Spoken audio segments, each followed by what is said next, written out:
We did one yesterday where we talked about risk management framework, in particular like AC controls, access controls. So go ahead and check that one out if you haven't already.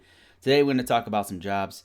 I promised an employer here locally that I would send out some positions that they had, and you may not be in Colorado, but hopefully you can contact this employer, and they have jobs all over the United States, so you can still contact them. So keep that in mind. We're going to talk about two things. We're going to talk about these 4 jobs that are here locally, and then we're going to talk about some of the COVID-19 fraud that's happening right now. All right, let's start off with these jobs. This is going to be quick. All of it is right here on this one page, so all related to the same area. And the first job right here is a vulnerability management lead in Colorado Springs, Colorado. Colorado Springs has a lot of jobs in cybersecurity. And the reason why is because they have there's 4 bases here. So there's a lot of, the federal government has a huge presence in Colorado Springs in particular. And there's all these contractors, there's all these so much work here for federal jobs and state jobs, by the way, but mostly federal jobs for cybersecurity. So this one's for vulnerability lead, and for your day-to-day, what they're saying is an employer in Colorado Springs is seeking a vulnerability management lead to join their global security operations team. This person will be responsible for ensuring effective vulnerability scanning infrastructure and applications within both the corporate and cloud environments. Their responsibilities, our other responsibilities will include providing input, helping prepare and update the vulnerability management plans, developing project maps. As a lead, they will provide guidance to the team. Responsibility for remediations is a full-time permanent role. I could tell you a little bit about this one. Now, I've not done vulnerability management before, but I have worked a lot with vulnerability. I've never done vulnerability management lead. Let me be more specific there. But I know a little bit about this job. So this one, if you've ever been in IT, you've ever done help desk, ever done server, you know that there's stuff like Patch Tuesday where Windows has a period of time where they release all the vulnerabilities. They do all the patching for all of their main products, right? So for Office, they have patches for all their servers, Windows Server 2016 or whatever. Azure will have all these patches that get released throughout the whole industry. And Adobe has a ton of patches that get released. Java through Oracle has a ton of patches that get released. So there's so many of these patches and so many different upgrades that you have to have a full-time person or a full-time team that actually manages all of these vulnerabilities. So what they'll do is sometimes they'll be on the patch server where they actually implement the patch server. They're actually hitting the button that will release all the patches, or they'll be in a testing environment where they release the patches to a test environment first, make sure it doesn't break anything, and then release the patches to everyone else. And how they coordinate with people like you and me, a cybersecurity person or an IT person, is they'll get in touch with us and say, hey, your system is about to be updated on this and such a day. We're gonna, at midnight on Sunday, we're gonna release these patches to these servers, and we've already tested it out. So if you happen to be a system administrator, then that's the kind of conversation I'll have with you. Now with me, a cybersecurity information system security officer type person, they would have me come into the meetings, and then I would basically be tracking different security features of like say they released a patch on an upgrade to a Windows server, and they'll let me know, hey, here's the patches that have gone out, so we can fulfill a certain security control.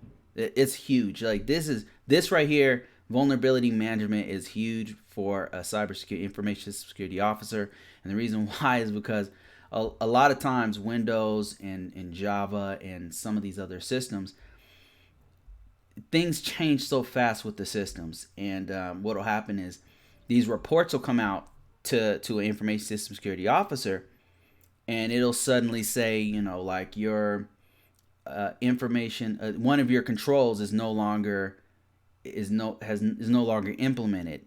Because I want to give you a specific example of where this happens.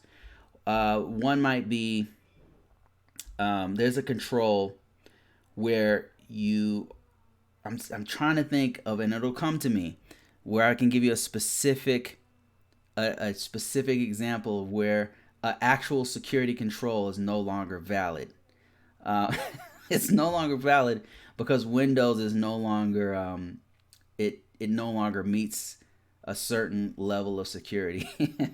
And so the vulnerability management is super important, because if it's no longer valid, now you have an assessment that comes due, and the assessor comes through, they do their scan, and they can see that these vulnerabilities have not been met. And that, your whole team is now having to scramble to fix that particular critical vulnerability or whatever it is. All right, let me keep going here. I don't want to spend too much time on any one thing. Another job that these guys have in Inglewood, Colorado. Inglewood, also a hotbed for lots of IT stuff there. Your day-to-day as a network engineer is going to be a client is seeking a network vulnerability in Denver, Colorado area.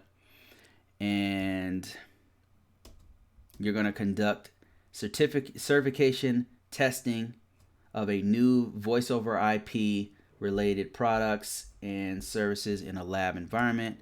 You're going to conduct lab certification testing of new software packages and hardware platforms for existing voice over IP products. So it looks like they're looking for a voice over IP specialist for this one. You're going to create, modify, and maintain the lab testing environment. So it's a lot of lab stuff. Troubleshoot, resolve lab outages to minimize testing downtime. Serve as an escalated technical support for unusual and complex malfunctions. And create documentation deliverables, including test plans, testing conclusion documents, and implementation guides. All right, let's keep going here. Another one in Inglewood. Inglewood is very close to Denver. It's like you got Denver right here, and then Inglewood's right here. Okay, day to day. This is a full stack developer, so this is a straight up software engineer. A client in Denver area is looking for a full stack developer to join their team immediately. Your job will be to support and maintain a product on the mobile group of a large telecom company. I like how they don't tell you like what company it is right off the bat. You have to call them and know more information. The reason why they don't is it's kind of a security thing. Like if they tell us that it's AT&T or something, they're kind of letting you in, telling you a little bit too much about their client when they don't even know you're going to take the job. So that's kind of good that they do that sometimes. This is mainly back end, and there will be limited to front end. Okay, so you're going to be doing back end programming, I guess, for whatever this program that they're doing. But Angular, okay, I don't know what that is. There are existing applications that will require maintenance, but there is also going to be quite a bit of new development. Okay, they're not really telling us what language you need to know and stuff like that, so that's kind of strange. But if you're interested in that job, I will have the contact information below here real soon. And if you guys have any questions, this is a great opportunity to ask questions. A lot of times, like the questions that you have and that's burning in the back of your mind that you're afraid to ask it. A lot of other people have that same question. Like a lot of us are in the same situation. So when you ask a question, it really helps a lot of other people out. And I might not have the answer, but this is ConvoCourses, so I'll put that question out to everyone, and somebody else who knows a lot more than me about whatever technology will be able to tell us and enlighten us on what's going on. Okay, let me see how many more I have here. I got SharePoint, and I think that's it. And then I'll give you guys information on how to get in contact with these guys. SharePoint Administrator in downtown Denver. So your day-to-day work is going to be, it's with a large healthcare company that's looking for a System Administrator 3. So that means it's pretty high level, and they're should pay pretty good to join their team and help with a large SharePoint migration. Okay, moving data from one SharePoint system to another. The migration is SharePoint 2007 to SharePoint 2016. And as a part of the IT engineering operations group, this individual will be a member of the team responsible for administering and maintaining SharePoint technologies, frameworks, leveraging the enterprise application. So they want a full-time SharePoint person. If you are interested in any one of these jobs, we got SharePoint Administrator, we've got Full Stack Developer, Software Engineer, and we've got Network Engineer, and we have Vulnerability Management Lead in Colorado Springs. If you're interested in any of these jobs, then you can contact, let me show you the contact information. Cara Weed, she's a recruiter at Insight Global. So these guys have been contacting me for years for all kinds of great positions, and here's their phone number, 303, if you happen to be listening to this, 303-459-7144, and I will have all the contact information below so that you can contact them. Like I said, good company. They've been contacting me for years, and they also have jobs all over the country, so definitely want to contact them if you're actually looking for a position. Let me see what else I have here. I had one other thing I wanted to talk to you guys about that I thought was pretty important. Let me bring, before I let you go, because we don't have a lot of questions or many people watching right now. I wanted to tell you guys about something going around. There's a bunch of fraud going on. You probably already, maybe, hopefully I'm preaching to the choir and you guys already know what's going on, but there's a lot of, just like every year, every time we have some sort of a disaster, there's a bunch of scavengers who take advantage of it and take advantage of people's fears, take advantage of people's lack of knowledge, lack of critical thinking in some cases.